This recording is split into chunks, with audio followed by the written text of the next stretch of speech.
Howdy, folks. As you can tell from the title, this is going to be an arena stream. I'm starting almost an hour late at this point. Had some issues with, I don't even know what they were caused by, but my phone connection wasn't working, and then my regular webcam connection wasn't working. And it's one of those problems where I don't know what I did to fix it, but it's working now, so not going to complain. Just going to dive in. So an hour late, but that's not a big deal. So we are grinding for the Serpent. There he is. I don't know, the initial reviews on him have been a little bit mixed. Everybody was expecting him to be this crazy defender based on, you know, the fact that he was being designed by DLL, and DLL had dropped some hints that he was intended to be a very strong defender. Obviously, we've seen what Kabam can do in terms of releasing really, really strong defenders over the past 6 months or so. The Spotlight had him rated as a 5 out of 5 defender. I think in the victory track meta, you know, he's been, and also obviously Event Quest, people have gone up against him and said, well, you know, he has some difficulties, but overall seems a lot, seems like he was advertised to be a lot worse than what he actually is.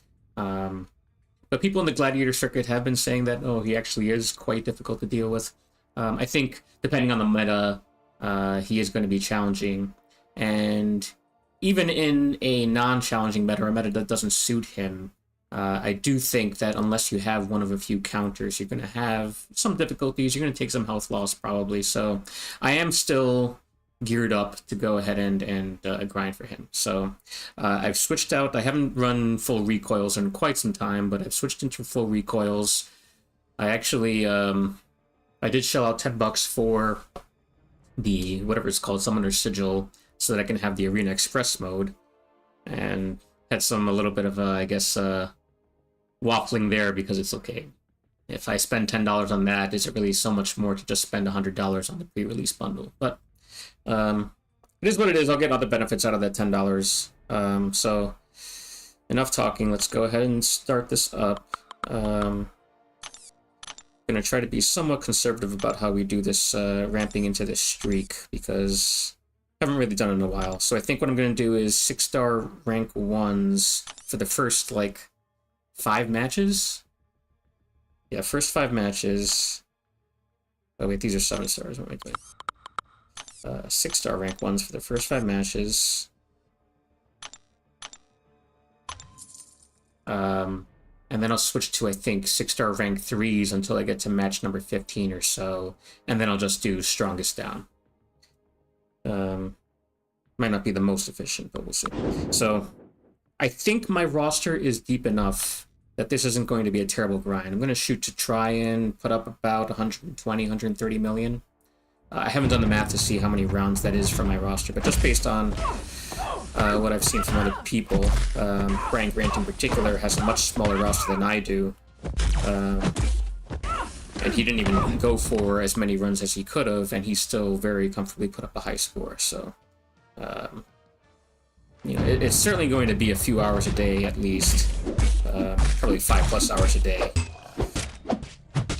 But if it is that, right, 5 hours a day, that's not the end of the world.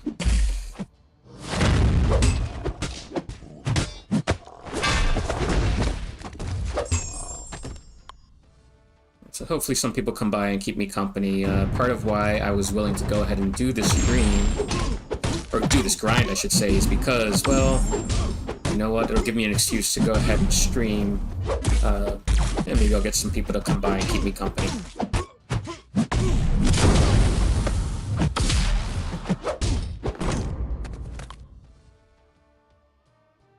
I'm realizing I didn't actually, I changed into recoil. I did not actually, I think, increase my willpower settings. Let's just take a quick look at that. Yes, I'm only running 1 point in willpower and 0 points in the bleed recovery masteries, but we'll see if it's an issue. I don't think it will be. The annoying thing is I'm going to have to switch back off of recoils to finish off my war fights. So I did my path fights first before switching into recoils, but I still have a couple mini bosses to take. So that's like 200 units down the drain right there.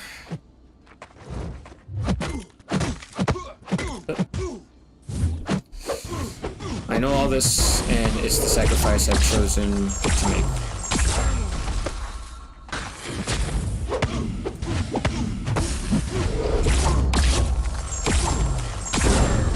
Hopefully I can get away with just one more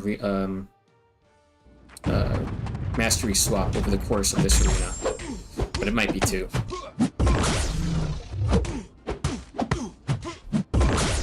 We'll see. This is the first time I've ever... I have gotten the Summoner Sigil in the past, but I had never done an arena grind with the Summoner Sigil, so this is my first time doing the Express mode. And to be honest, I think part of it is that, well, I never do arena, but I can't say I've really noticed the whatever screens are being skipped. I haven't really noticed at this point. Oh, come on. Let's not lose in my first round.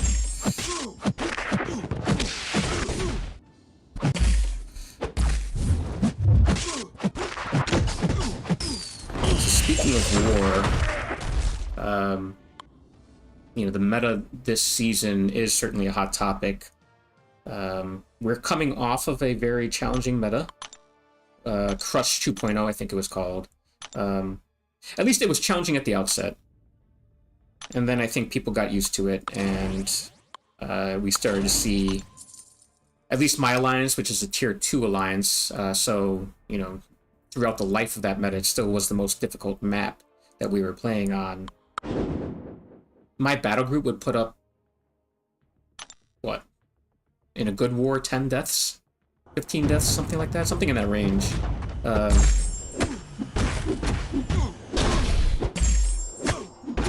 So, you know, I think people just got used to it, right? It was challenging, but people figured out the tricks. And so now they've just changed up the meta. Everybody's saying on the forums, oh, this is even worse than Crush was. I'm reserving judgment. It's only recently that I came back into high-tier war. So I don't think I have enough experience at this point to be able to say, based on just the off-season wars and what I've done out of these first just quest fights, whether or not it is actually an unusually difficult meta, or if it's just, yes, it's difficult, but you'll get used to it as time goes on. So I felt like I was starting to get used to it over the course of the off-season. I'll upload my war fights later today once I've finished. But I have done my path fights, and it was fine. I used one health potion, no deaths.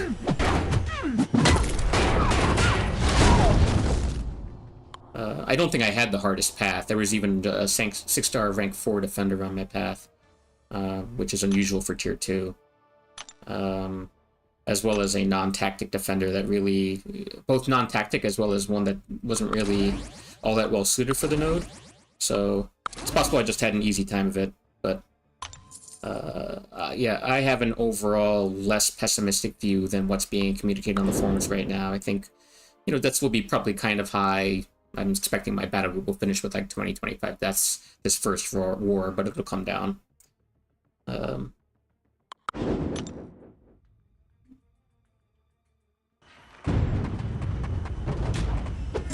Given the loyalty stockpile that I have right now, which is close to 2 million, I think I still have like 30 days until the loyalty crystal resets for me.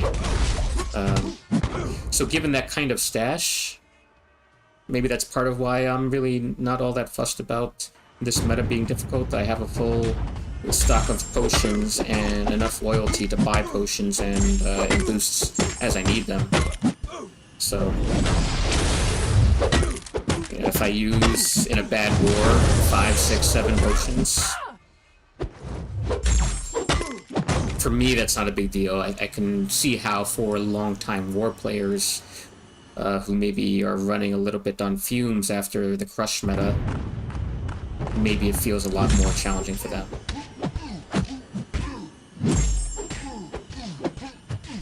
Yeah, we'll see how things shake out. This first alliance that we went up with, they chose to go with a very low diversity map, which is probably a good strategy when the meta is brand new and there are a lot of fights that people haven't quite figured out yet.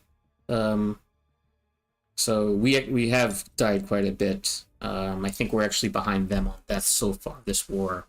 I haven't done the math to see because it seems like their diversity is probably like 80 or something really low. You know, what kind of edge does that give us as far as being able to give them some attack bonuses? I don't know. I'd have to do the math, but it's still a winnable war, but we're certainly behind.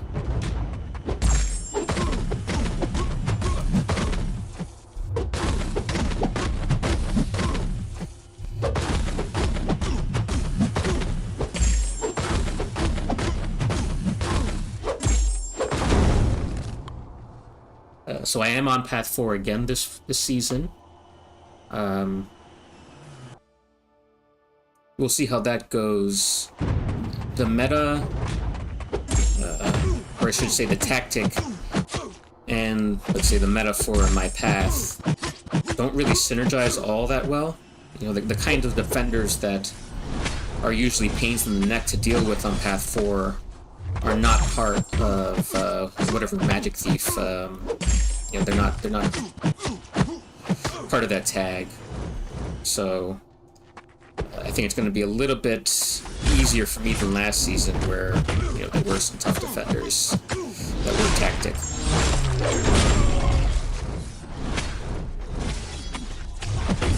Yeah, they gave me the first node on path 4 was Lady Death Strike, which is almost like a nothing defender for these nodes. She's neither tactic nor does she really put a lot of debuffs on you as long as you're not getting hit. So that was fine. The next was, I mentioned that I had a 6-star rank 4 defender, so that was Hitmonkey, who is tactic. And, you know, even at rank 4, he is a sort of defender that if you make a mistake, you're gonna get punished pretty difficult. Like, you might only get one mistake, and that's it. You're dead. But I was using a 7-star rank 2 bishop, so you know, play it safe, block his specials, nothing. And then second half of path 4. Again, I'll upload the fight so you can see exactly what I did, but I'll spoil it a little bit here, I guess. Well, that was 5 matches, so I didn't mean to do this, but it's fine.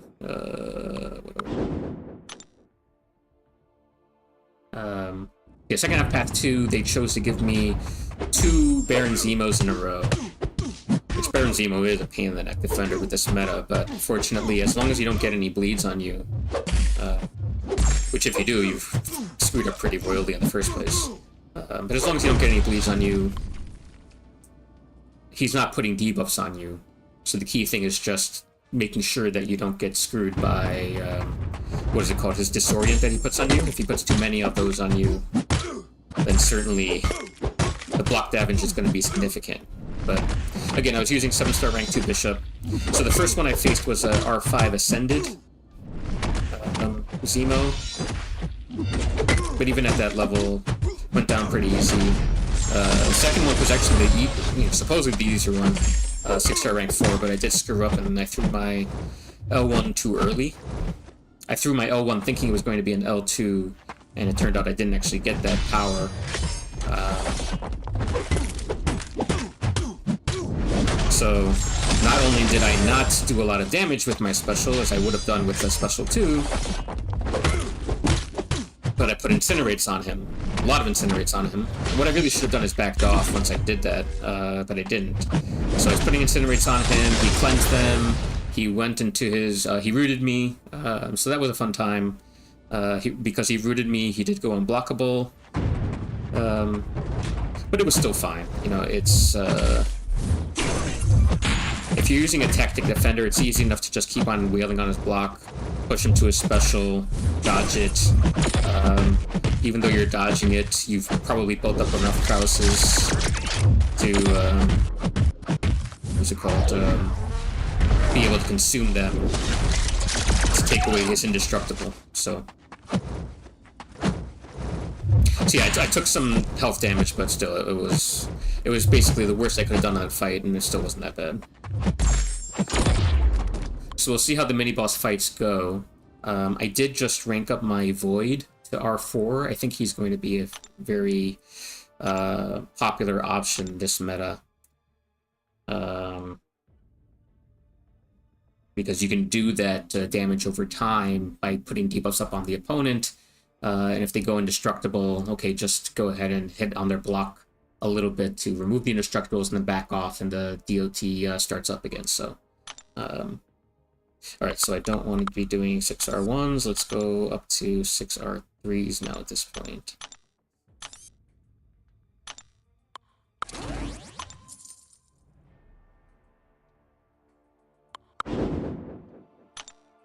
Wong. I hate fighting Wong.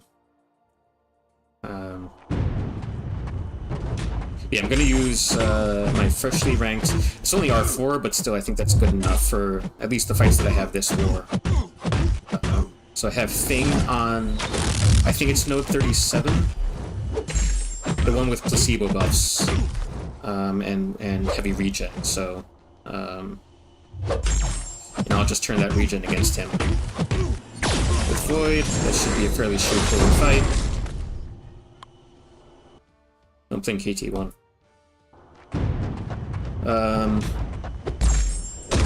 The second one I'm a little bit more nervous about. It's Gore on, I think, node 40. And I plan to use Void again. And you can't actually reverse his healing on that node. But you can heal block him. Now, Gore is, I think, immune to heal block effects, so I don't know exactly how that's going to work out.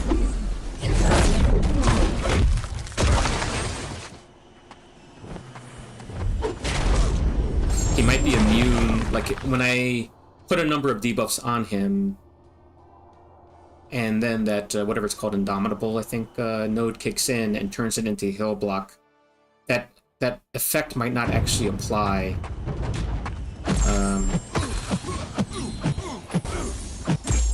Because he is immune to heal block effects. So now I'm kind of just thinking twice about that.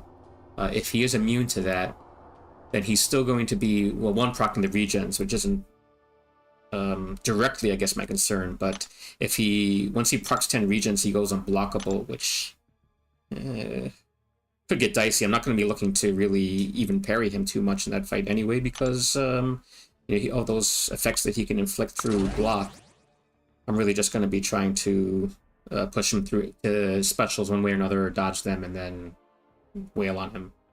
So we'll see. I'll have to go back and play that fight out in my mind before I actually do it, and see if I should take it or if I should pass it off to somebody else. Let's go with this. Is Sandman immune to armor break? I don't remember.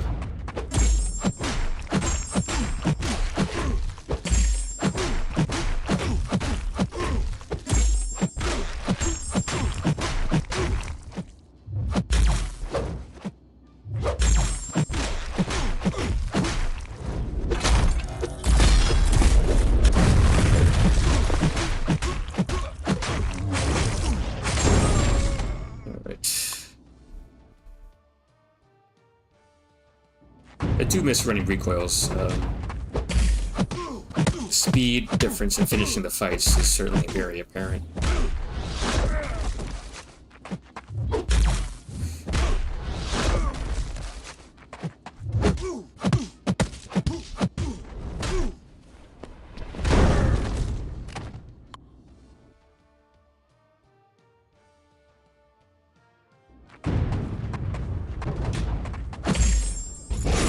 It's not immune to armor break, okay. Oh, give me a break.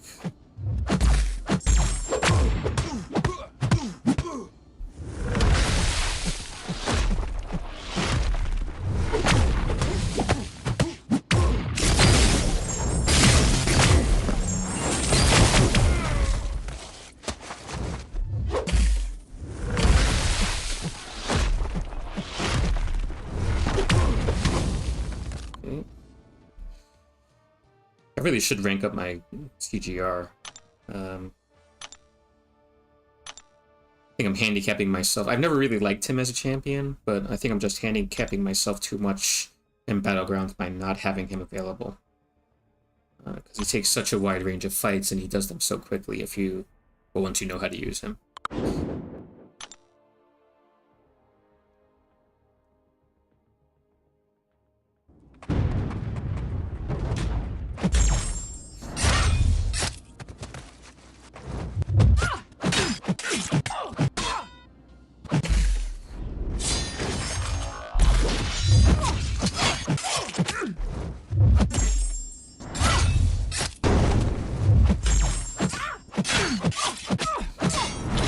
My sound effects are getting clipped somehow.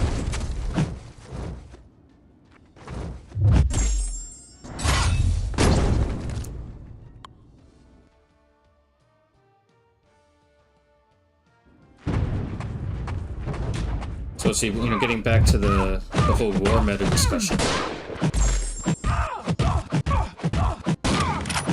I had subscribed to the thread on the forums. I'm finding KT1 again. I had subscribed to the thread on the forums when, what's his name, Jackson said that he would be giving an update. This is maybe a week ago at this point. And so obviously he's already given his update, but I've stayed subscribed, and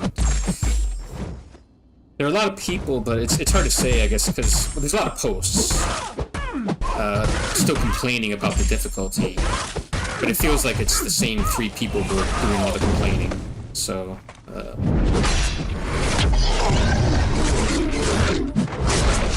I guess I don't know this chick specials.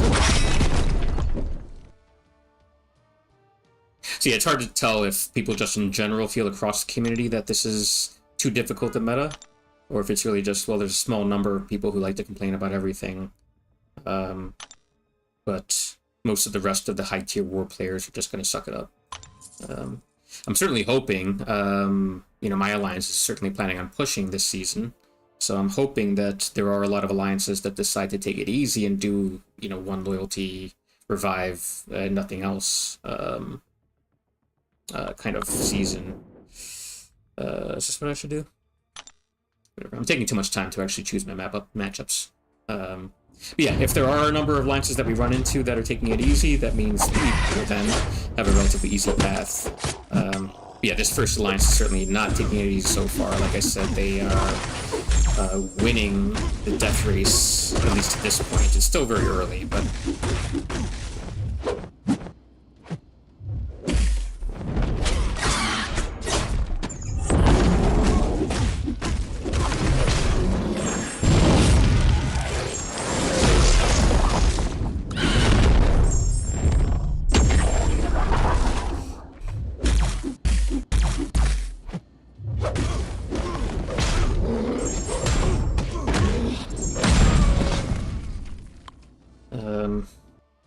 So I think it's, March 18th, I believe, is the day that this new content that they just announced.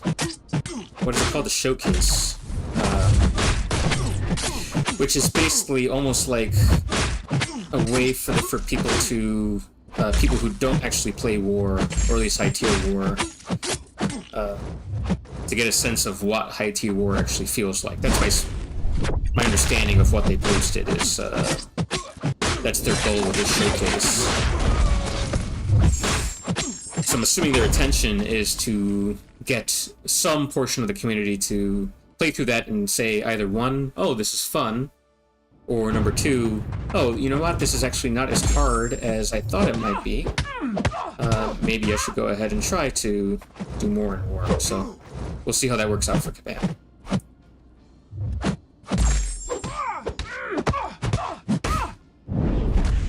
Whether it accomplishes that goal for them or not, I think it's an interesting idea to try anyway. And so we'll get that final King Root Deathless piece. Actually, I don't know if it's the last one that we'll collect or just the last one that they've announced. I think it's the last one that they've announced, but not necessarily the last one that we'll collect in sequence. Yeah, not only that, but you get something like 7 of those new loyalty shard tokens, whatever they're called, which equates out to essentially 700,000 loyalty, which now will be tradable in for, I believe, 7,000, 7,000? Yeah, 7,000 7-star shards. So it's not bad at all, right? So in 4 days' time, I think I'm currently at probably something like 7 or 8,000 7-star shards. So that means that in about a week's time, I should, assuming that I can actually do that challenge, should be able to open up another 7-star.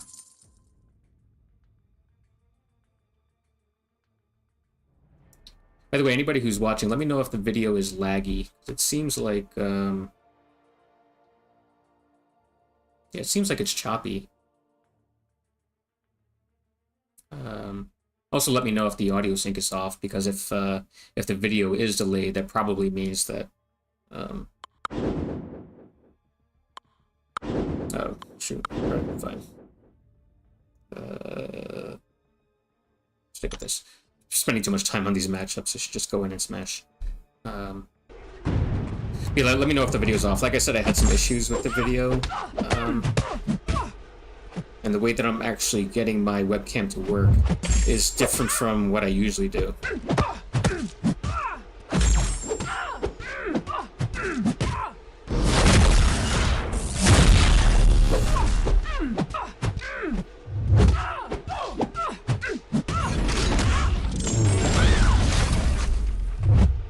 Stormax is so annoying to fight.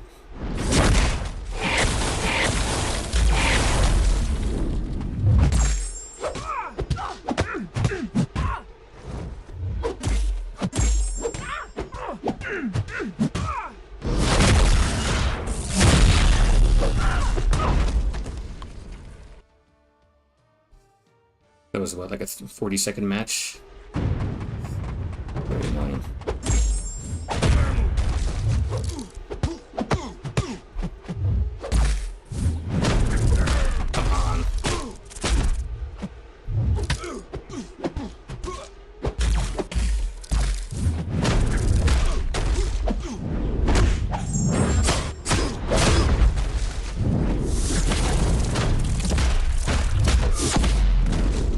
Awesome, I'm gonna lose this. Yep. Well, fortunately I'm still in the ramp up phase, so not as bad as losing a 7-star matchup.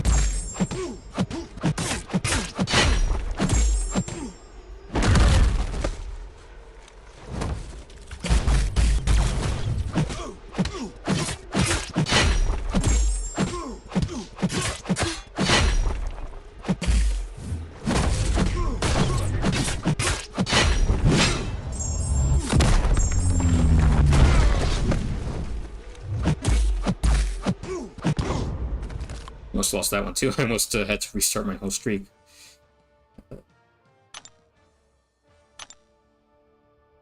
You know what, just because this is getting a little bit annoying, let me actually just go with my top champs now at this point. Is this unfiltered? Okay.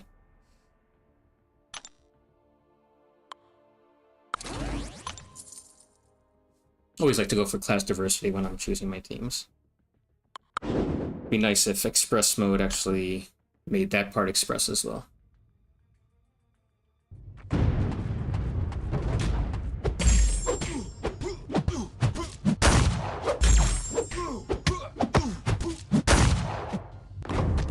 Alright. Now we get some quick fights.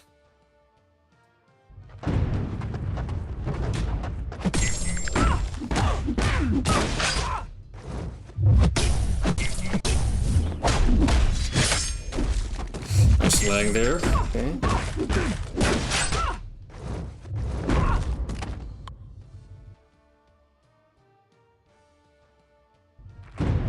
So we do have this R5 gem coming. The X Magica. So now that I'm intending on using Void, a little bit of a decision to make. I was planning on using it on Bullseye, but now I don't know. I'll have to ask my battle group officer if Because we already do have a bullseye placed on defense, but perhaps she wants to place a duplicate if we have one available, so... if she does, I probably will go ahead and make bullseye the priority. We'll see. I have always liked Void. You know, even though he is available as a 7-star, obviously it's going to be a while before we can get a SIG 200 Void as a 7-star, so I don't feel bad about taking him to R5. And with Battlegrounds, the new Battlegrounds store revamp making P5CC a lot cheaper, maybe I'll just use the regular mats instead of waiting for a gem to rank 5 Void. Usually these days I only rank up R5s with gems. But again, with things being cheaper now, it might not be such a big deal to go ahead and do an R5 rank up in there.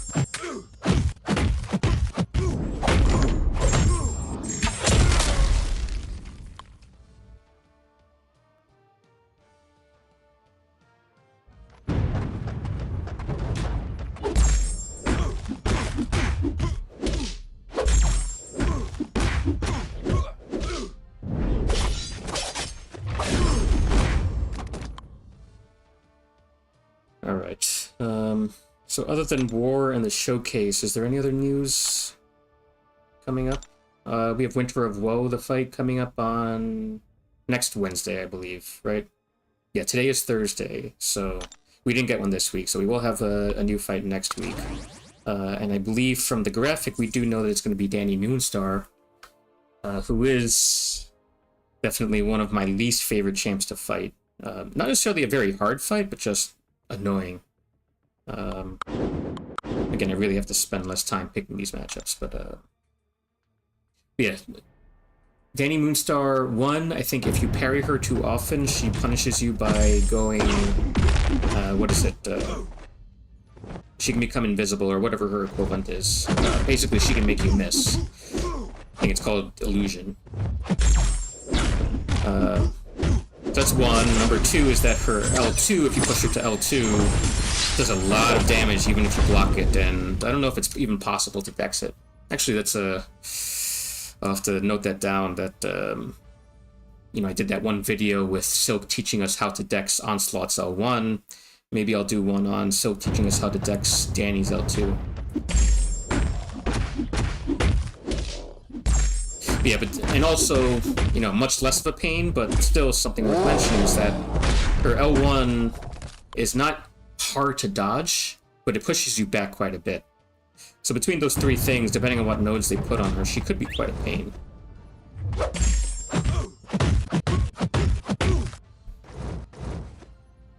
Let's see how that shakes out. Oh, sorry. I actually, I'll restore this in just a second after this fight's over. Yeah, I actually had my port cleared out just yesterday, thinking that was why, oh, I unplugged it and plugged it back in, but I'm still not getting... Sorry, bear with me 1 second while I get my cam link working again.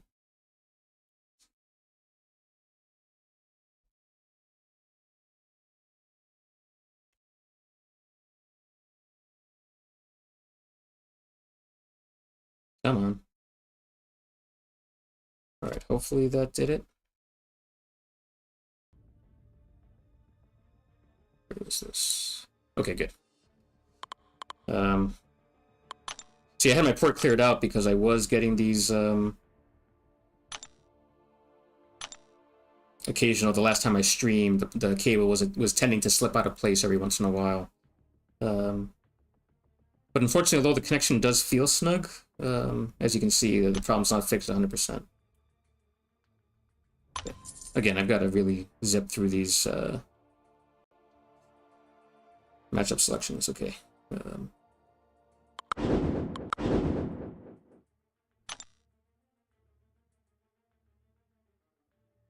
I might also need to restart shortly. I know from watching Abdo streams that it tends to be, at least for him, roughly every 30 minutes or so. that his device crashes. So we are coming up on 35 minutes. Well, it's 35 minutes since the stream started. Probably less than that since I started doing arena fights. Yeah, if my device behaves the way that his does, I might get a crash soon anyway.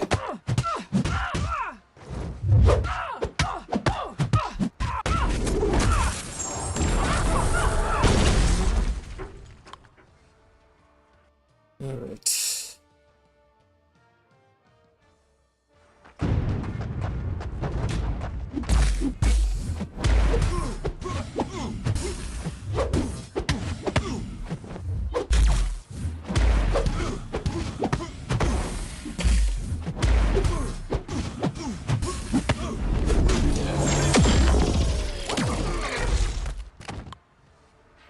Anything else coming up soon?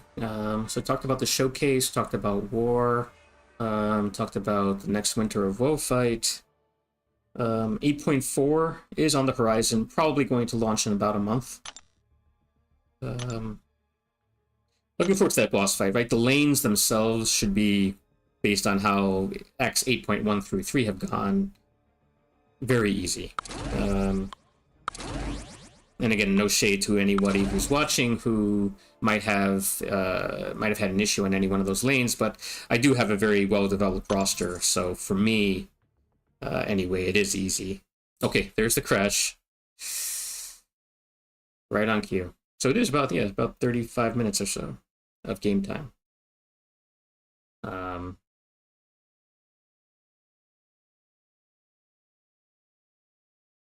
Yeah, I anticipate that the lane fights, I was in the beta, but I didn't actually, I think I've been in the beta for every single act, and every time it's been the same story that I haven't actually bothered to do anything in the beta.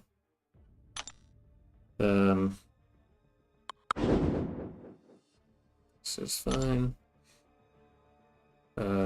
Yeah, lane fight should be straightforward, but I'm sure they have something special in mind for us for the boss fight. The 8.3 boss fight was easy. 8.1 was also... It's easy now. I remember at the time having some issues with it, right? It took a few revives. And 8.2 to me still is a fairly challenging fight. Like, it can be soloed with the right counter.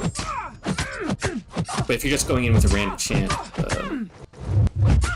it is challenging. So I am hoping that they make the 8.4 boss Glycan or Glycan. I don't know exactly how the intended pronunciation is, but essentially Corrupted Punisher.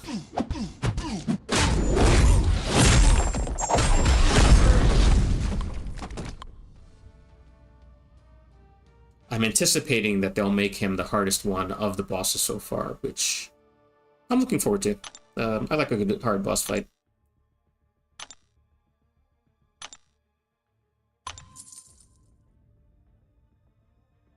Alrighty, go.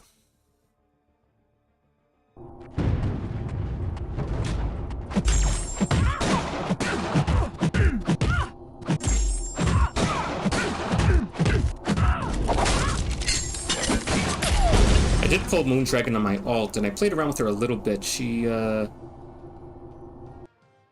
feels like someone kind of in the vein of Jabari and Sheilth. I do want to use her more.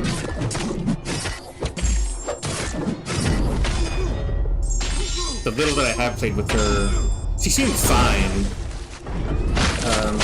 Someone who fits more into the vein of fun champ to mess around with rather than, you know, someone that you really desperately want to rank up. But there's plenty of room in the game for champs like that, so yeah, I do want to try and use her more.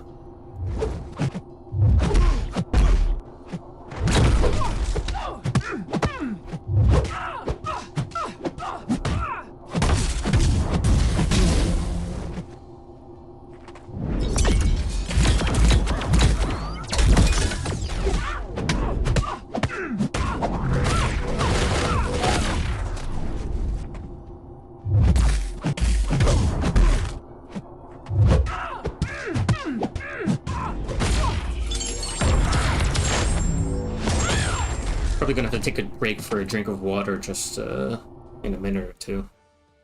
Try to get through a few more fights here.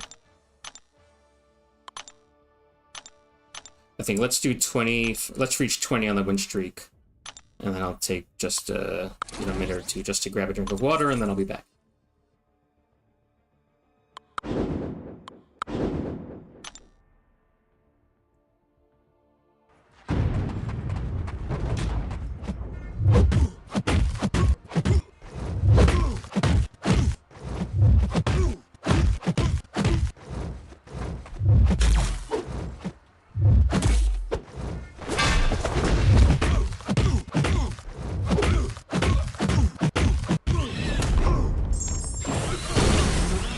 I also forgot about the next strain that can occur with these long sessions. I mean, it's only been 40 minutes so far. I've been going for probably, I think, 2 hours or so.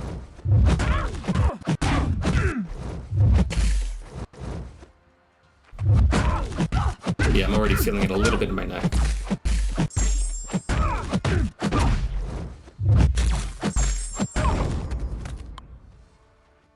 And yes, that is a rank 2 invisible woman that you just saw. Not one of my wisest moments, especially now with me wanting to rank up Void. That's one I kind of wish I could take back. But, you know, doing a meme rank up now and then is it's kind of fun.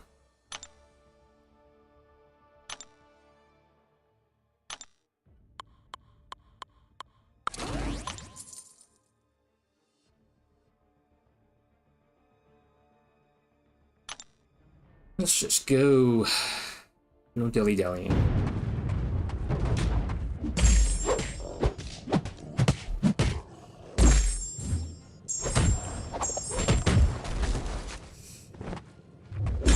I have been playing a little bit more Battlegrounds this season than last. Well, probably the last, what, 2. Even though I haven't done any streams yet, I probably will do a stream maybe next week sometime. But it's not a ton. I've been just doing the objectives, but that's even just doing the objectives is more than I was doing last season.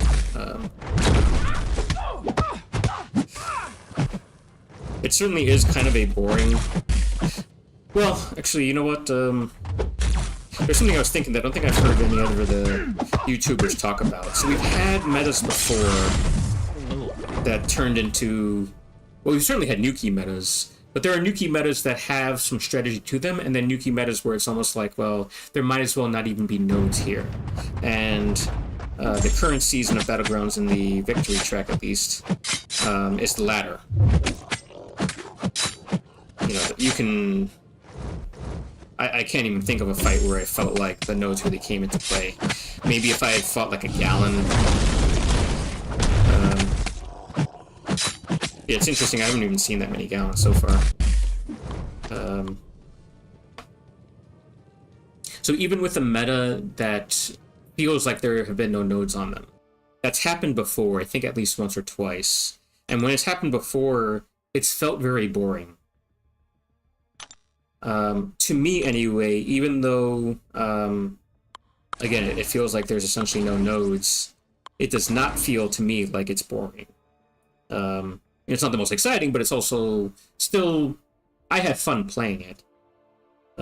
So part of the reason why might be just, well, you know, I had kind of stopped playing Battlegrounds for the most part these past few seasons. I still made the Gladiator circuit, but I was doing the bare minimum.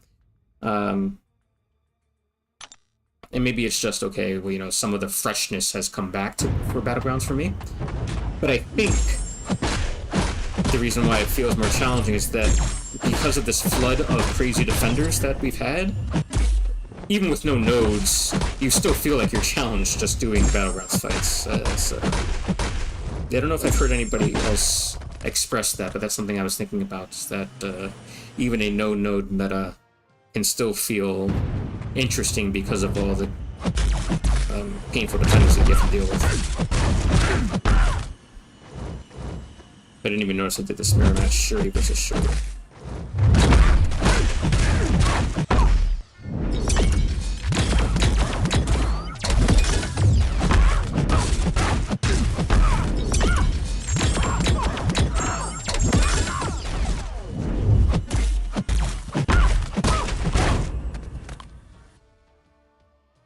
once I get Serpent, and obviously I wouldn't even bother grinding for him unless I was going to take him to R5. So I have quite a few rank ups that I'm sitting on now after going through a period where, as you might be able to tell from the Invisible Woman rank up, that you know, I felt like given the champs that I owned, there wasn't anybody that was really itching to rank up. But now it's okay, so the change in meta has me wanting to rank up Void. I did dupe my Killmonger, my 7-star Killmonger, so I do want to take him to R2 at some point. As long as I'm on path 4, even though, you know, I think I might have an easier time of things this season. Elsa is still a very powerful defender, or sorry, attacker to use for path 4, so I still want to rank her up. Might have lessened in priority a bit for me, but still it's someone that's on my list. Bullseye I already mentioned.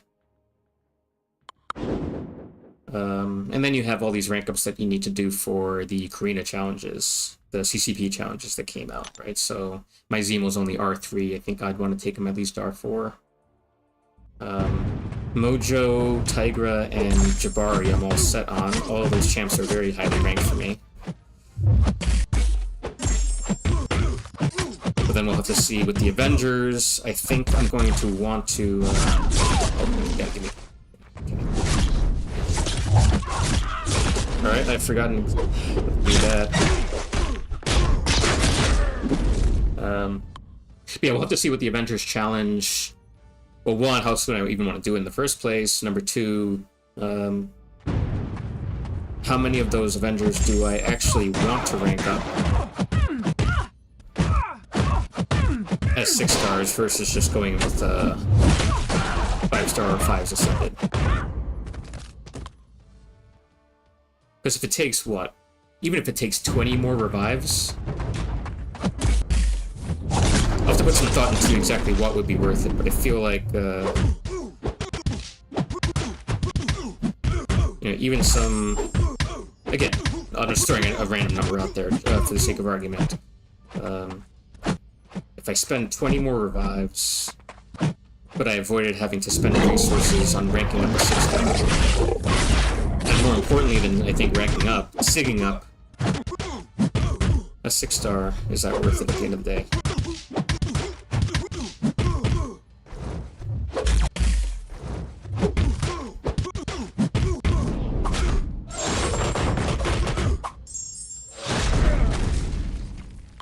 Alright, so I think I'm already at 20 wins. It's 21 actually. So I am gonna take a quick break just to wet my beak. We'll be back.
Come on, where are you?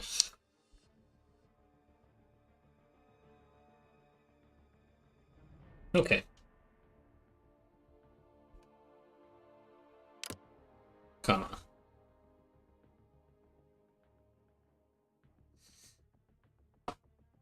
Alright, so where are we? 21 fights down, roughly 5 million points up. And I'm already getting into my R4s. Okay, let's keep on going.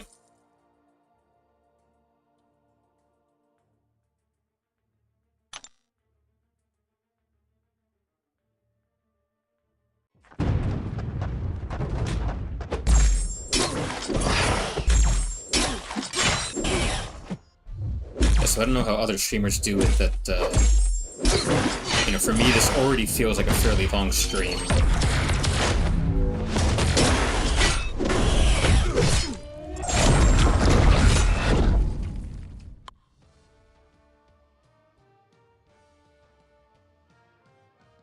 By the way, let me know if, it sort of feels like my audio is louder than it usually is. Let me know if you're seeing that on stream too.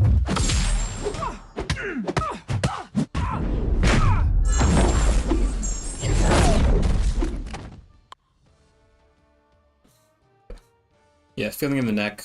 You know, obviously nobody goes for a long time streaming without having some sort of drink of water handy. But still, it is kind of draining. Again, I've only done it for 15 minutes now at this point. Intending on going for probably 2 hours today. See how long it takes.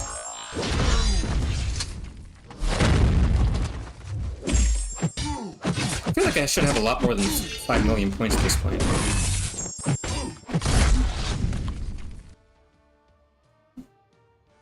I think my goal should be to be at 20 million by the time I end the stream.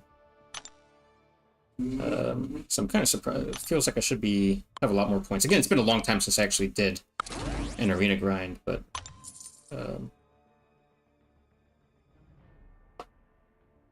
is it 20 mil? Maybe 20 mil is too optimistic. I don't know. That Spidey is going to be a bit of a pain, and that Ebony Maw. But it is just arena.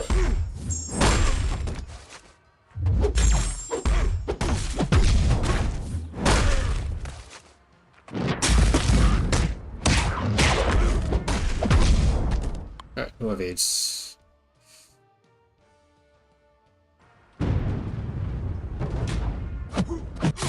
What?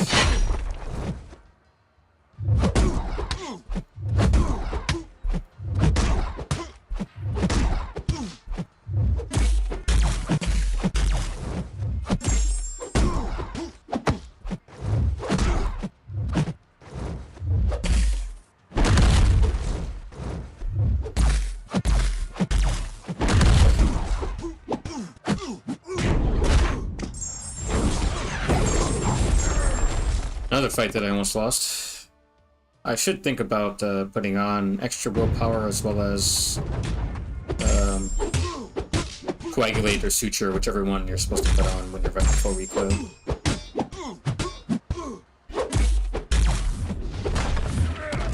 Oh, you gotta be kidding me.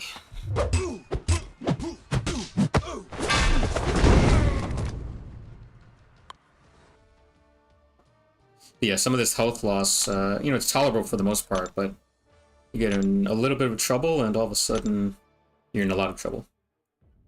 Switching about it.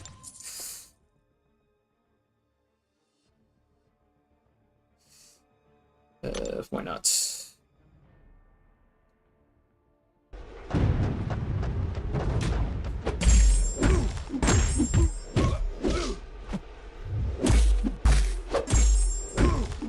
I'm only getting to my Venom at this point. He's duped in R2, and I've already seen R4 champs. I always forget how, you know, kind of screwy the whole PI system is. There are some champs that seem to benefit from recoil masteries a lot more than other champs.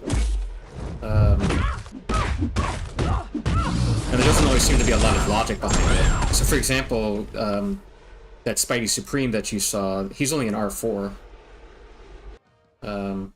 So it seems like he's benefiting in PI more from the recoils than the average champ. Does that make sense? Not really.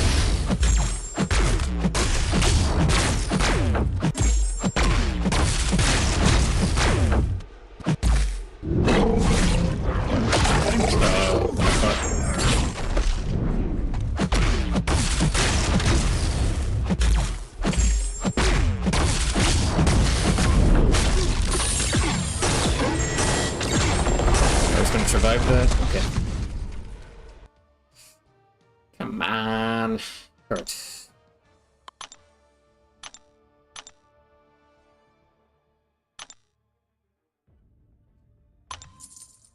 Let's keep on motoring. Let's do this and this and this. Fine. I'm sure Sandman is shock immune. I don't really know, but I think so. What? How am I missing these initial parries? I think there's a little bit of lag on my phone.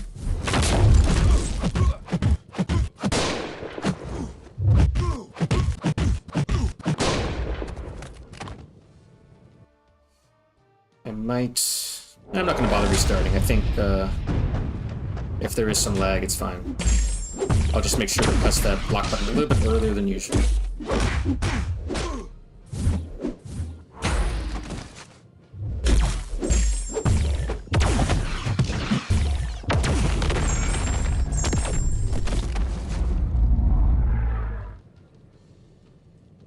Without realizing it, I did push Venom to L2. Deal.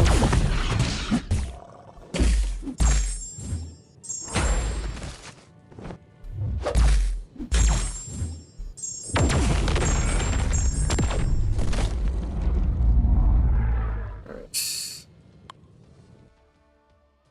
So what does this mean? If I want to get to 20 mil by the end of the stream, and I think I'm currently at like 6 mil. And yes, he is immune. So this will be a painful fight.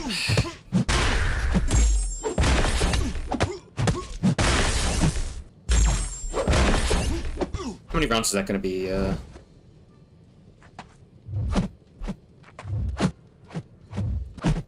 Maybe 50-ish?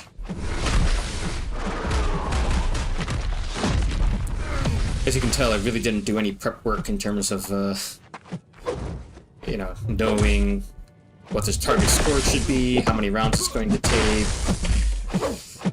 So, I'm gonna figure some of this stuff out on the fly.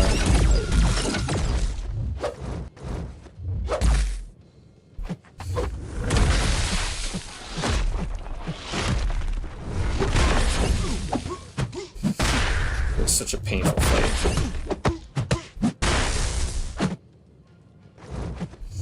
Not only is shock immune, but he's also so passive.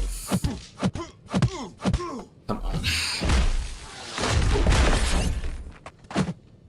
I almost feel like just giving up the points and quitting this.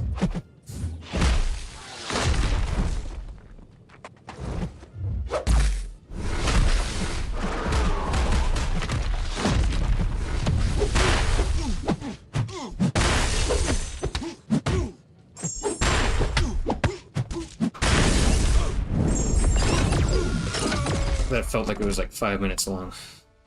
Okay.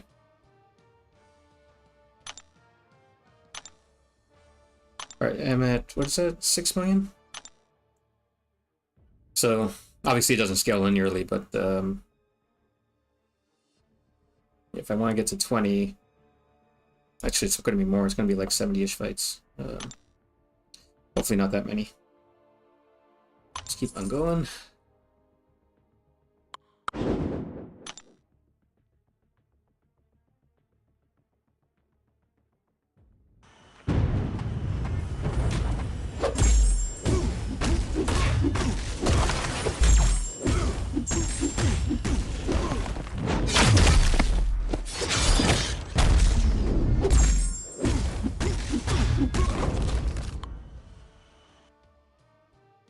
I just realized actually that I didn't post a link to this stream on any of the Discords where I usually do posts, so after this round is over, I'll post it probably just on... I won't do it on Vegas, I'll do it on Dementias and...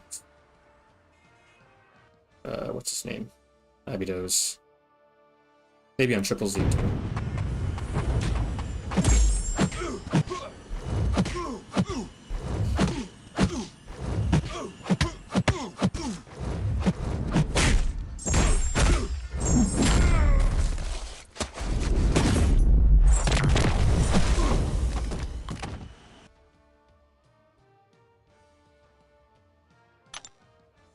Oh yeah, bear with me for a second. Just gonna post the link.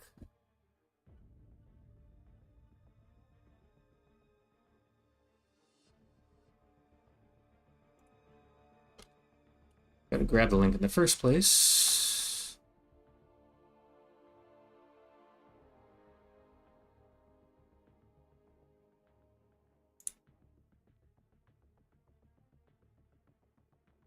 There you are. Share. Copy link. There's Discord.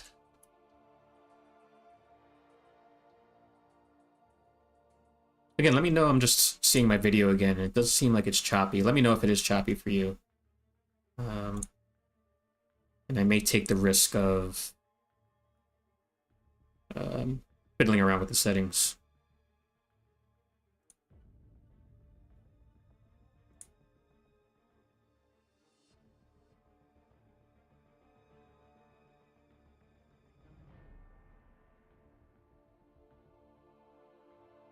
I think it's just because I'm using... The way that I got it to work is I'm not actually using my webcam as a direct camera source. I'm actually passing it through Elgato Camera Hub.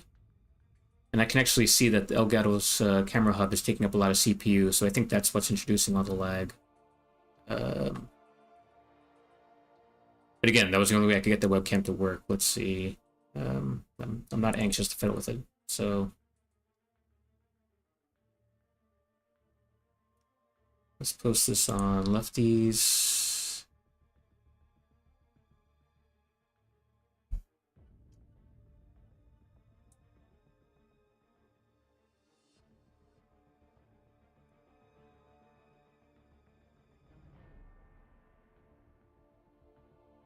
Dementia.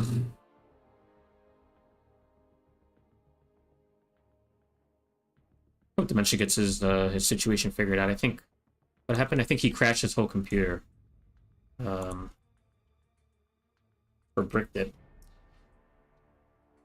Yeah, I don't know what he's doing actually to get that sorted out. Hopefully he's well on his way. Dementia and Lefty. You know what, let's throw it on Abdos as well. I usually don't post there.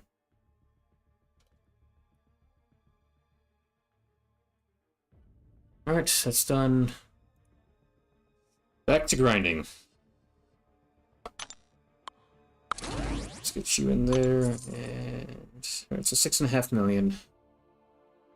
I think the pace has picked up, so. Oh, we didn't want to do Mutant against Apocalypse. Whatever, it's fine.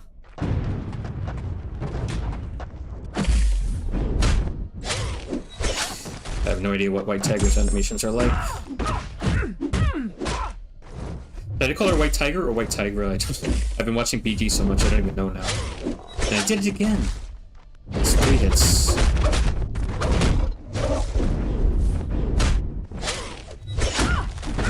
There we go. Okay.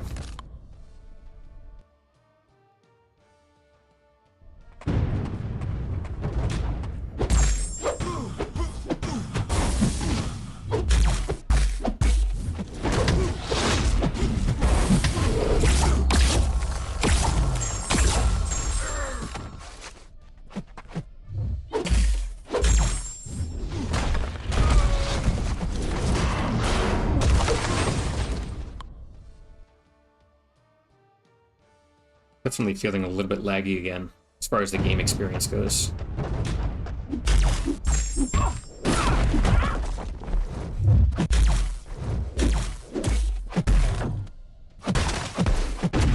Big lag spike there.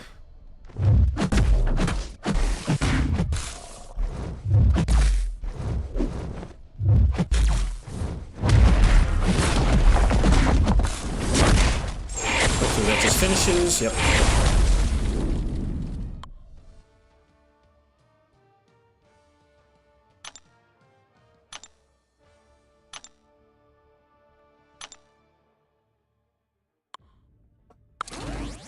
Best diversity. Okay. Let's take that.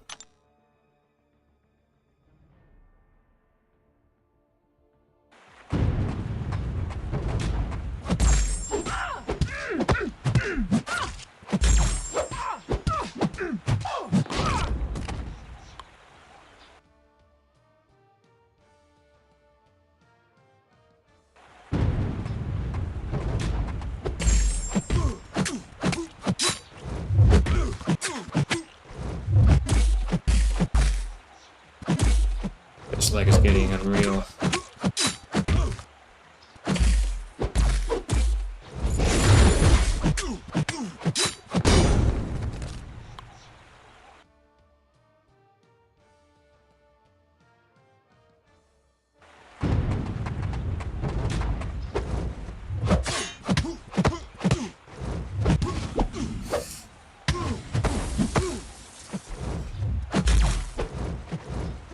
Feels like Future Ant-Man just intercepts me all the time these days.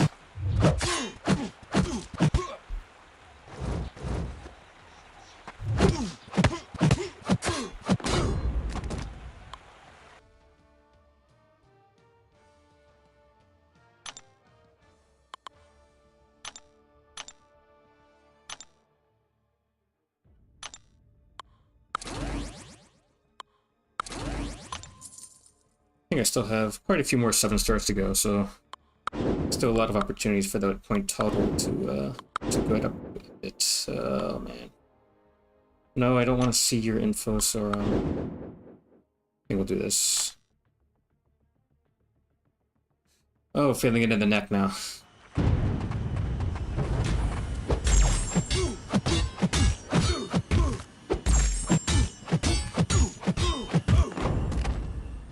Nice and easy.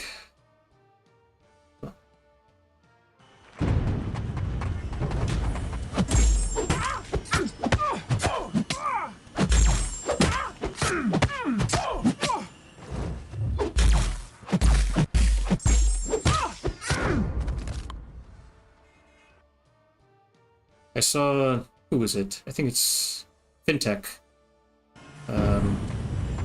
He was still posting wars from the previous season. Oh, dumb. He's still posting wars from the previous season. I saw him do a fight against Titania, who was kind of a pain in the neck as a defender last season, because she was tactic, and at least I thought you couldn't bait her, dodge her specials. But I saw Fintech actually do reliably full decks of the L1, which was pretty impressive.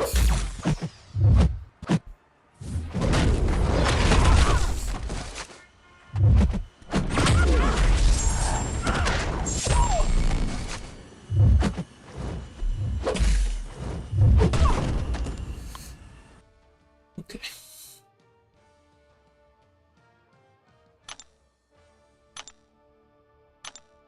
This is Lag City right now. It's gonna crash anyway, so I'm not gonna bother restarting.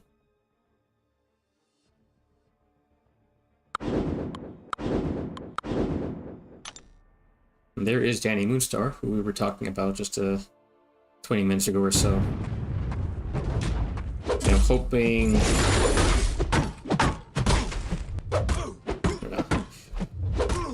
People in our community, I think, rightfully get called out for complaining too much, so I don't want to fall into that trap, but, you know, the first Winter Revolt fight, the robot's objective specifically was a little bit too limiting. I feel like if you didn't have a 7-star Warlock or Guillotine 2099, which I don't have either, there basically was no way to do that fight without using a few revives. So that's not great. You want to feel like... I think the ideal for a Winter Revolt fight is that you have to put thought into the matchup, and it takes skill to execute the game plan, but with those two things combined, a good game plan and good execution, a person of reasonable skill should be able to solo a fight. And so it felt like, yeah, the Absman fight, specifically the robot's objective, fell a little bit short in that regard, which Kabam did own up to. They did give us a free point, so I'm not criticizing them for that.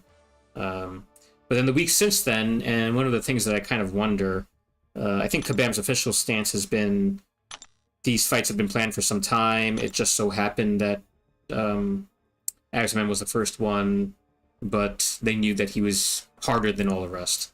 But the last few have been very easy. I think so easy that what I was wondering is, well, did they actually tune down those fights in response to the massive outcry that they got for Absman? Oh, I've never set my stat focus on anymore.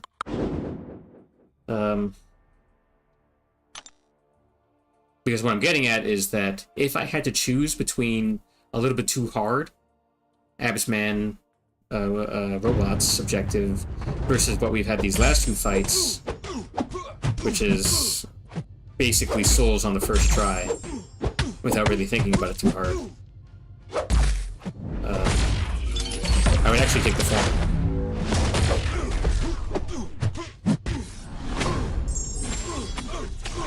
So although I'm not looking forward to the Danny fight just because I don't find her enjoyable to play against, I will actually like it if she's a step up in difficulty from what we've had these past 2 weeks. Which I'm anticipating that just because she is fundamentally a harder defender than either Hulkling or what's-her-face, Nebula are. I think it will be harder.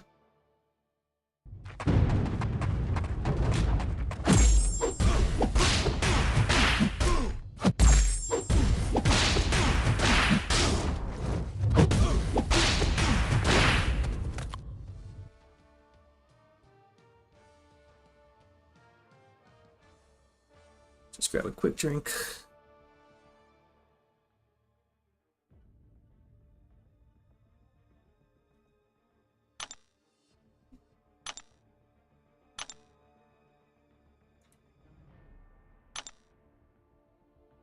Oh yeah, this is definitely gonna crash soon. So laggy. Who should I do here? Let's actually just take it. Take it as is.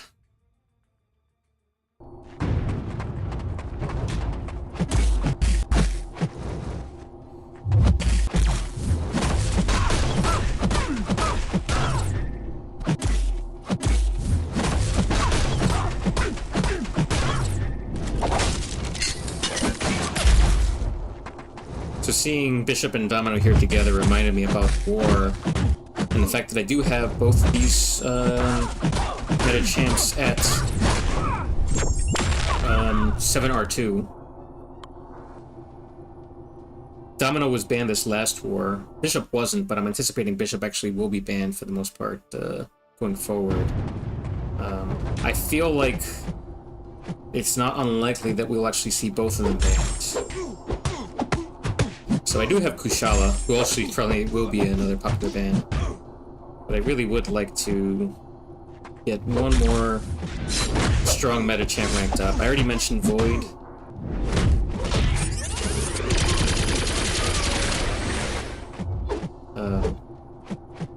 Yeah, another mutant. So somebody like, what's his name, Iceman, would I think be very good to have. Yeah, I think if I had Iceman, Bishop, and Domino all available, that's unlikely they're all three going to be banned, and I think that gives me, for the types of champs that are going to be the most problematic, I think three very strong options.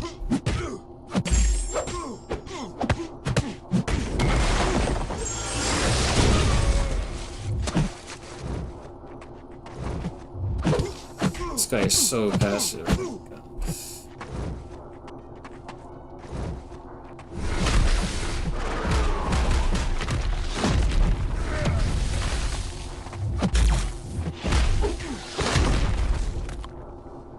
Okay, let's keep going. I'm feeling a little bit fatigued, but still only 75 minutes in. We got a long ways to go. 8 mil points up.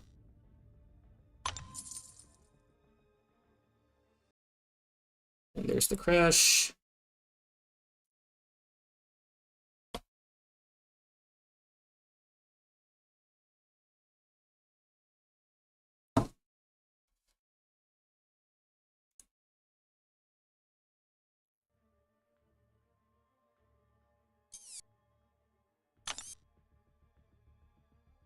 Arena. Continue. Accept, alright.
So I do have a rank 2, or not a rank 2, but I have a SIG 20 7-star Iron Man Infinity War.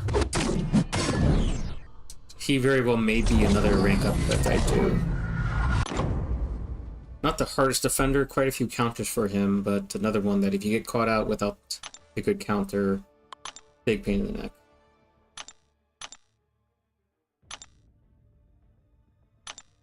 And speak of the devil, there he is.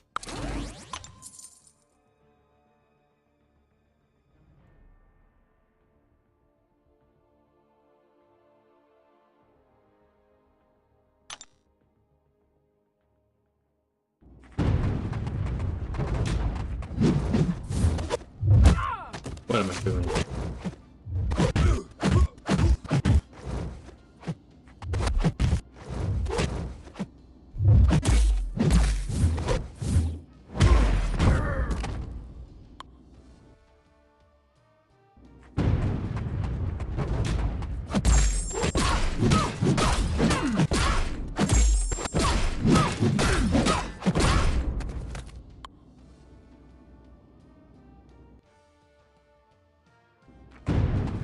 The Iron Man Infinity War buff was just such a letdown. I really still have no idea what they were thinking, because it seemed like, as I try to remember how to play Spot, it seemed like they were going to make him stronger offensively. The initial version of his kit that they released gave him much higher values as far as what's it called? I think it's plasma? Whatever damage over time. So he can build up to, you can, you know, get one type of DOT and then another type of DOT, and then you can merge them into something else. So whatever that something else is, he can keep that up, I think, almost indefinitely, with skill play and the right AI cooperation. And it seemed like it was that damage that they were actually going to boost noticeably. Which would have made him great, right? Maybe not the best for short fights, but may have made him an interesting long fight option. But then, for whatever reason, I don't think they ever explained why, but they lowered that value before release. And lowered it so much, actually, that I think... Oh, come on. They lowered it so much that I think he's actually worse on attack than he was before. He's either worse or it's like the same amount of DOT that he does as before. So, very disappointing.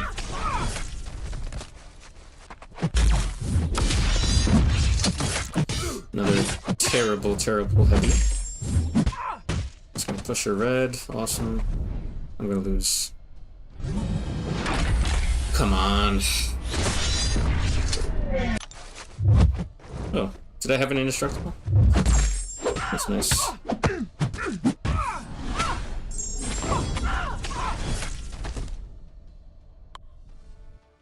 Would have been unfortunate to lose out on those 7-star points.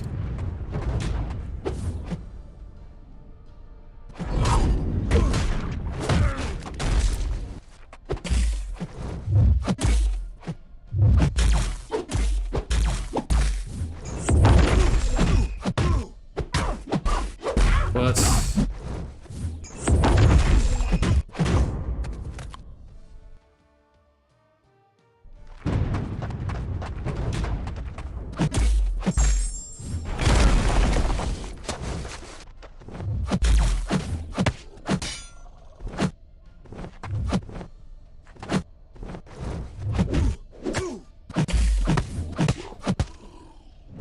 How is it not a parry?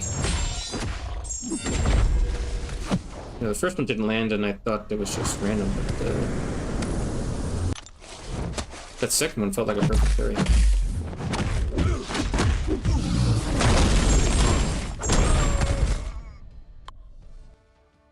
Okay.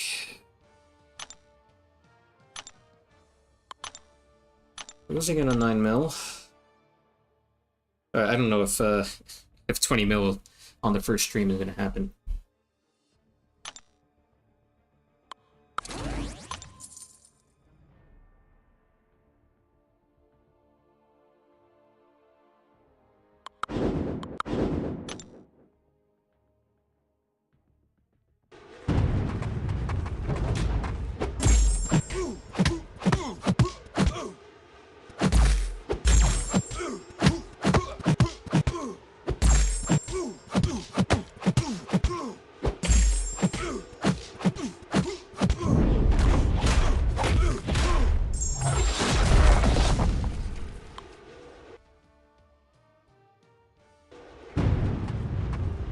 Titania's Sig is so strange to me. You know, just based on reading the description, it feels like it should be pretty significant. But from what I've seen, so I have that 6-star rank 4 at Sig 200.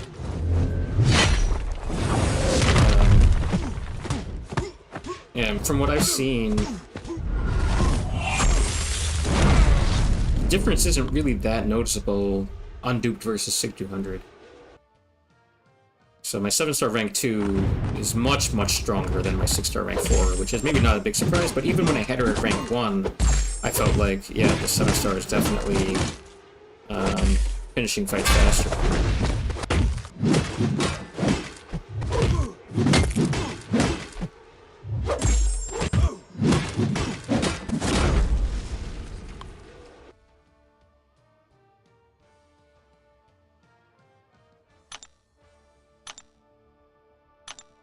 I'm just curious, how many more 7-stars do I have left? 3, 6, 9, 11. Okay. I think I'll keep going until all of my 7-stars have gone, and I'll probably call the stream there.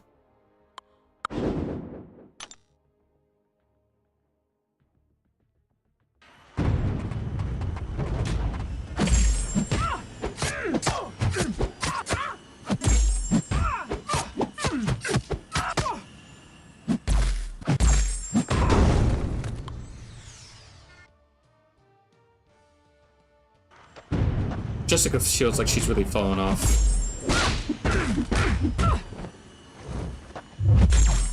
There's just a lot of people who got her from the either, what's it called, the Banquet Special Crystals Rewards, or there was another opportunity to pick her up recently. And I'm sure a lot of people were excited to finally have Jessica and ranked her up, and then found, oh, well, everybody's already figured out how to play her. But I hear, I've never tried her, but I fear she actually has some pretty decent offensive potential.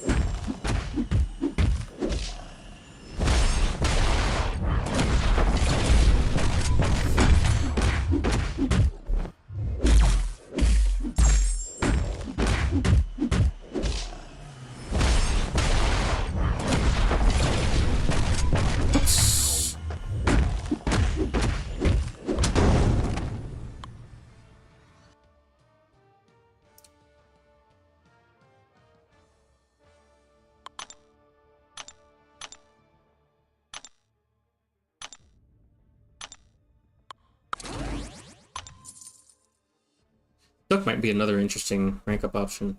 Although I think he really needs to be duped. I don't know exactly what his dupe does, but I think that's just my vague recollection, is that you want him duped.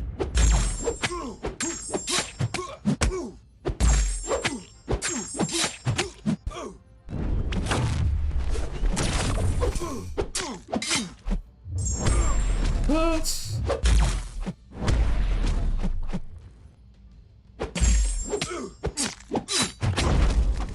Morbius feels like another one who's fallen off. He was all over the place, what, 2 battleground seasons ago, and then... I mean, you still see him in decks, but definitely not as often, and definitely not picked as often as he was.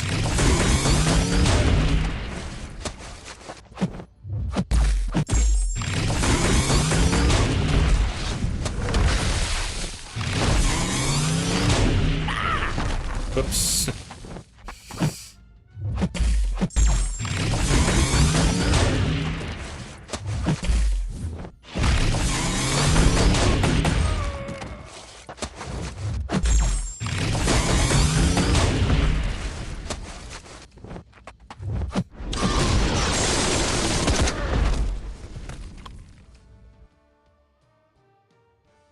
Really need to get a better chair, too. If anybody has any chair recommendations, every time I think about, oh, I should get a chair, I look at some chairs on Amazon, I start reading some reviews, and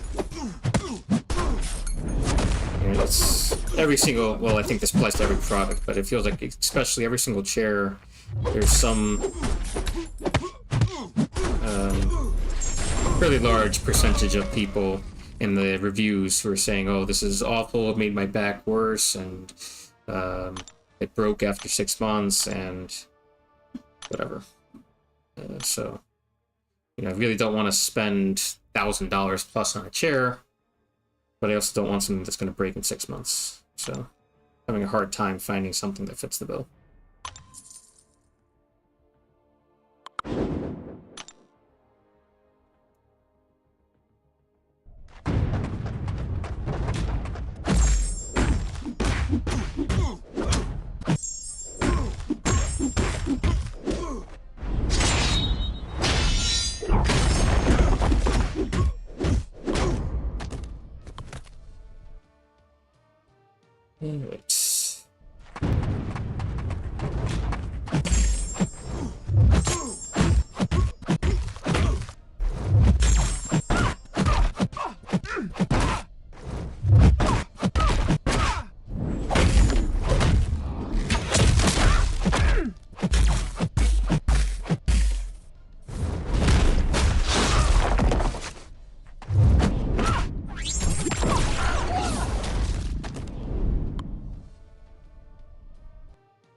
And Namor actually is... his PI is higher than some 7 stars. That's hilarious. Namor, I am not putting you in arena.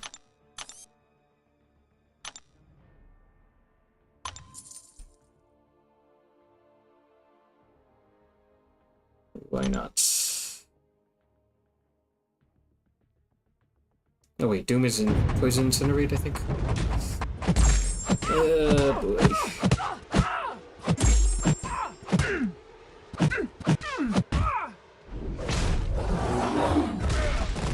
Awesome.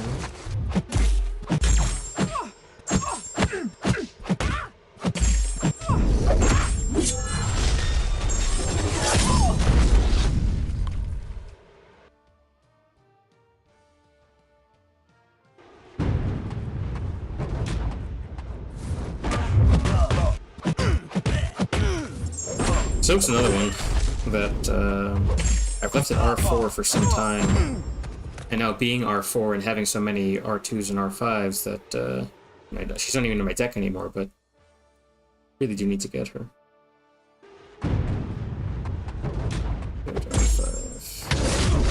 Oh no, he's not poisoning me. Shock and incinerate. So it's fine.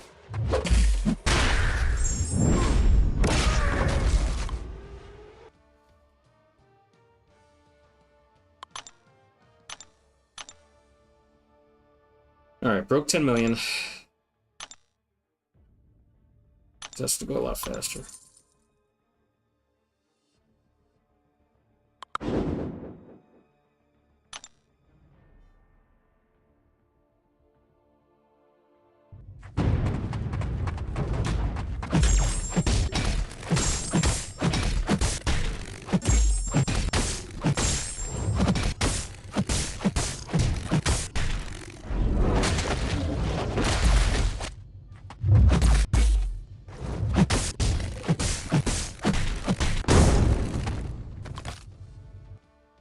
Black Widow's another interesting character that, you know, she was kind of ignored for a long time, and then battlegrounds came out, and she had kind of a resurgence because people realized, oh, she actually, she can finish fights very quickly.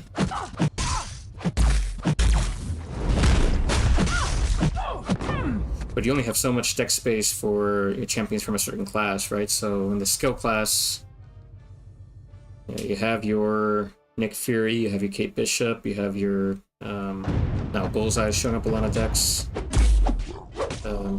What? I didn't think he could actually go into Sovereignty that early.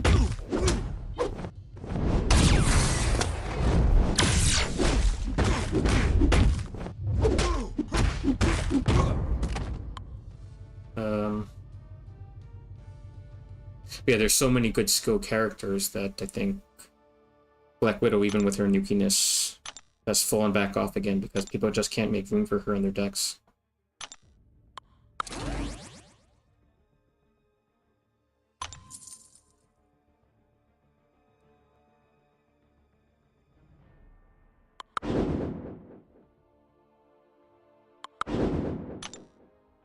couldn't remember Storm X. I don't think Storm X is metal, but just in case.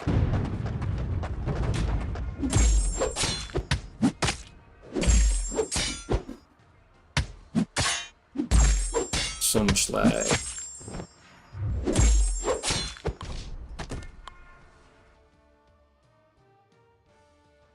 Should be coming up on the next screen.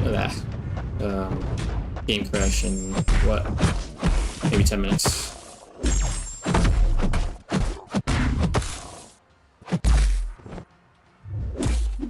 Passive stun is really long. Yeah, you can easily do. I think I can even do medium, light, medium, then go into a full 5-hit combo.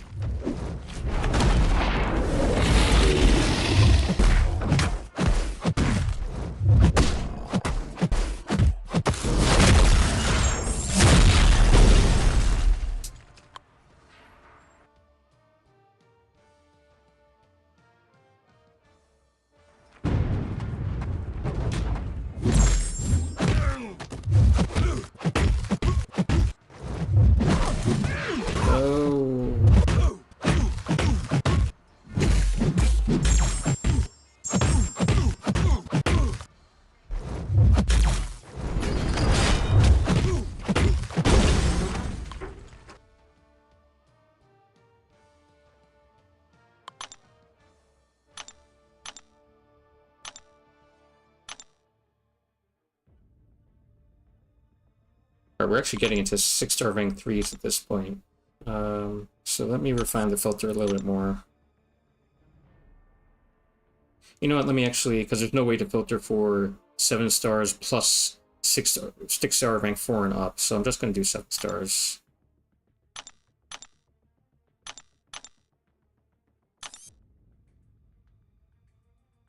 I only have 5 left anyway.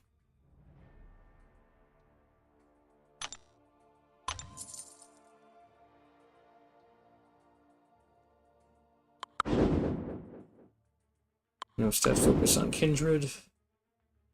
I might lose that Kindred against Apocalypse match. Let's see.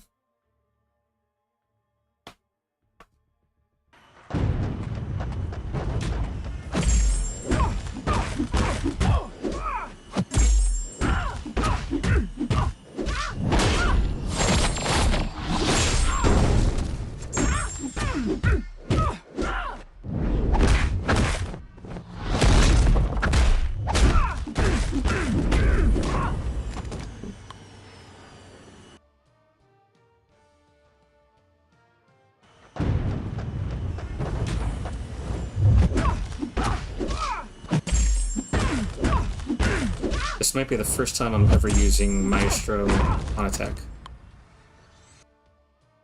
Not too bad. I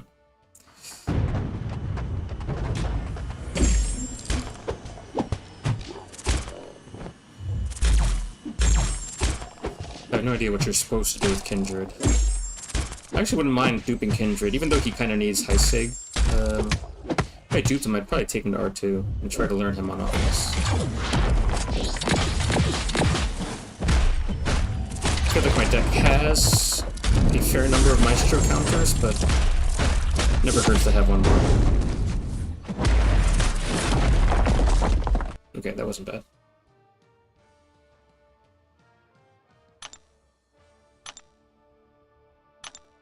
I'm not going to put these both in the same team. I'm actually going to... Oh, I only have one left. Somehow I thought I had two left. Okay. So now I can go back to 6 stars and rank 4 and 5. Okay. Oh, there's only one more of these too, and it's Torch. Okay. You know what? I'm actually going to skip over Torch then. I'm actually going to make this the last match then.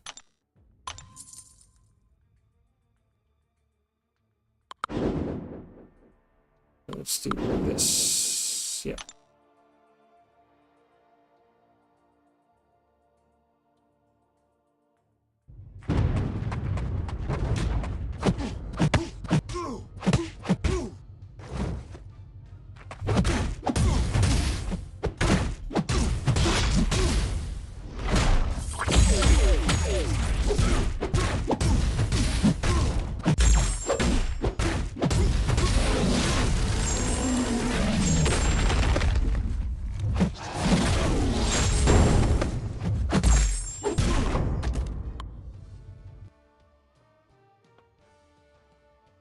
Voodoo was such a cool character. It's kind of a shame that, you know, he's just not quite good enough in the current meta. Too many characters who are better than him.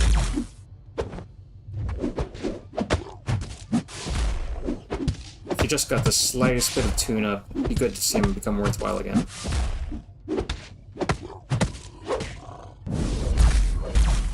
God, it's so laggy.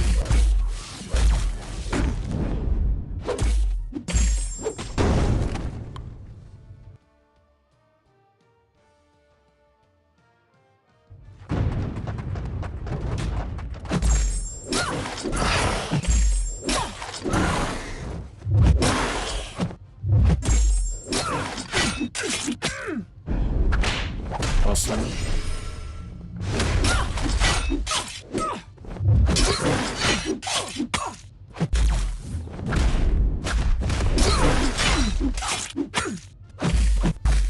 Sure, it's kind of for the finish.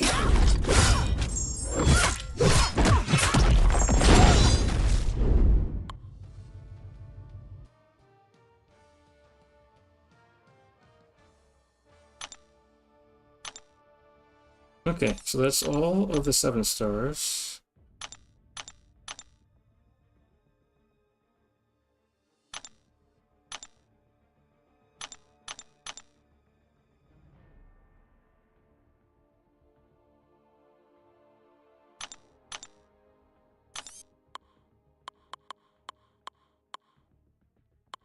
Oh, something screwed with the filter, but okay, so we're gonna finish then. Let's actually claim our rewards too.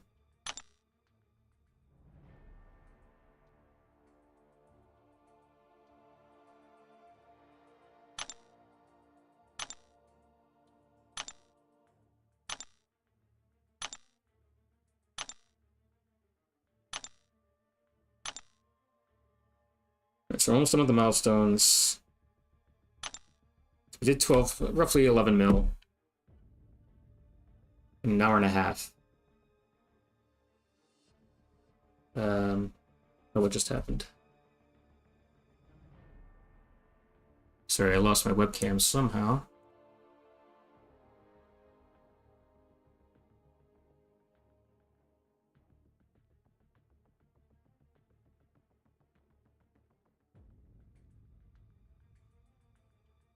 Interesting. 1 second.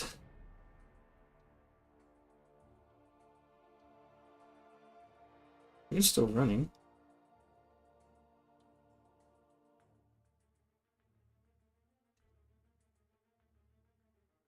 Not sure why I lost my webcam there. Let's see. Camera hub.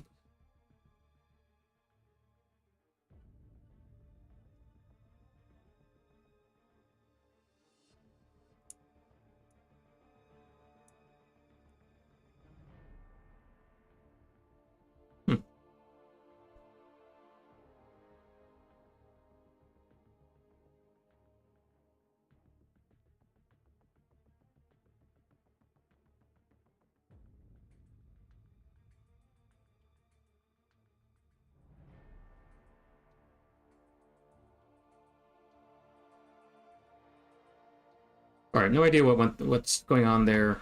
I'll figure it out later. But I was going to wrap up the stream there anyway, so sorry that you can't see me. Hopefully you can still hear me. I'm pretty sure you can. The mic is separate. Thanks for stopping by, everybody. Hope you enjoyed the stream. I will be back on later tonight to stream another round. Let's see, when actually... Again, I really don't know much about Arena, so I don't even know...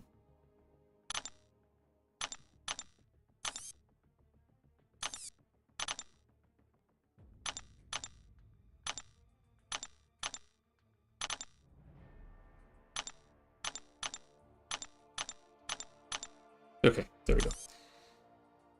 There's something weird with Kabam's filters. Okay, so when do they start coming back on? What did it say? 9.5 hours. Well, that's regrettable. Okay. So I doubt... Yeah, that's way too late. I'm not going to be... that's going to be 2 a.m. my time. So I'll be back on when my... So the 6-star refresh one.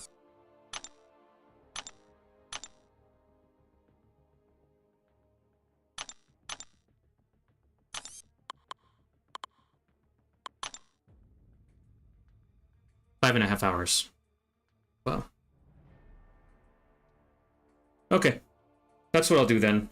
So roughly around 11 p.m. I'll come back on and I'll do another round of 6 stars. Alright. Thanks for stopping by, everybody. See you all later.